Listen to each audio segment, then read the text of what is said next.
चुनाव हारने के बाद एक एक कर 20 सांसदों ने ममता बनर्जी का साथ छोड़ दिया, लेकिन बिहारी बाबू आज भी दीदी के साथ चट्टान की तरह खड़े हैं। कौन है वो दो जिन्होंने ममता बनर्जी का साथ अभी तक नहीं छोड़ा, आज आपको बताते हैं और उन दोनों के बारे में आपकी क्या राय है, आप मुझे कमेंट में जरूर बताना। नमस्कार, मैं हूं आपके साथ ममता तिवारी और आप देख रहे हैं न्यूज़ 18 का डिजिटल प्लेटफॉर्म। पश्चिम बंगाल की राजनीति में इस समय ममता बनर्जी और टीएमसी पर भूचाल आया हुआ है। इस भूचाल ने टीएमसी के अस्तित्व पर ही संकट खड़ा कर दिया है। बंगाल की सत्ता गंवाने के बाद ममता बनर्जी ने अपने राजनीतिक जीवन में कभी ऐसी बेबसी नहीं देखी होगी। अच्छे दिनों में ममता बनर्जी ने जिन जिन नेताओं को अर्श से फर्श पर पहुंचाया, उन्हें बड़े बड़े पद दिए। अच्छे दिनों में ममता बनर्जी ने जिन जिन नेताओं को बड़े बड़े पद दिए, बड़ी बड़ी जिम्मेदारियां दी, आज टीएमसी के बुरे दिनों में उनमें से तकरीबन सारे नेताओं ने पाला बदल लिया है या दीदी का साथ छोड़ दिया है। हालात इस कदर बिगड़ चुके हैं कि संसद के दोनों सदनों को मिलाकर टीएमसी के करीब 20 सांसदों ने बगावत का बिगुल फूंकते हुए संसद में अलग गुट बनाकर बैठने तक का मन बना लिया है।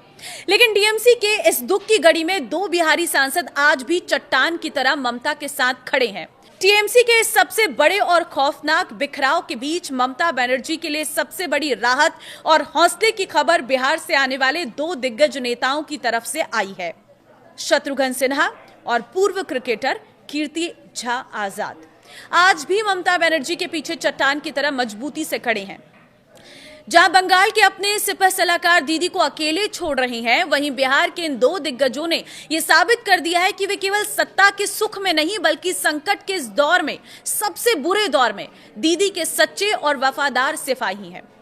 कब हुई थी दोनों दिग्गजों की टीएमसी में एंट्री, पहले वो बताते हैं। शत्रुघ्न सिन्हा और कीर्ति झा आजाद दोनों ही भारतीय जनता पार्टी के पुराने और कद्दावर चेहरे रहे थे, जिन्होंने बाद में कांग्रेस का रुख किया और ममता बनर्जी के नेतृत्व पर भरोसा जताते हुए तृणमूल कांग्रेस का दामन थामा था। कीर्ति झा आजाद की टीएमसी में एंट्री नवंबर 2021 में हुई थी। आजाद ने ममता बनर्जी की मौजूदगी में टीएमसी की सदस्यता ली थी। ममता ने तुरंत राष्ट्रीय स्तर पर पार्टी का बड़ा चेहरा बनाया। वर्तमान में आजाद पश्चिम बंगाल के वर्धमान दुर्गापुर लोकसभा निर्वाचन क्षेत्र से सांसद हैं।